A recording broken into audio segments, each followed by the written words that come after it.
সম্প্রতি বরবাদ সিনেমার পরিচালক মেহেদী হাসান হৃদয় এক ইন্টারভিউতে উদাহরণ টানলেন, তুফান যদি লগ্নি ফেরত আনতে পারে, বরবাদ কেন পারবে না।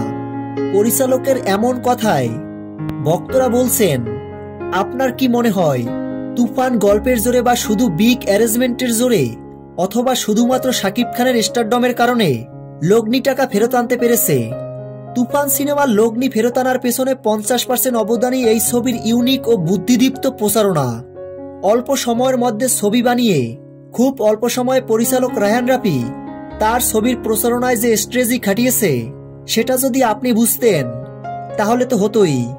এখনো সময় আছে পরিচালক মেহেদী হাসান হৃদয় ভাই, বরবাদ সিনেমার প্রচারণার কাজটা ভালোভাবে চালান। দর্শককে সিনেমা হল পর্যন্ত আনার ব্যবস্থা আগে করেন।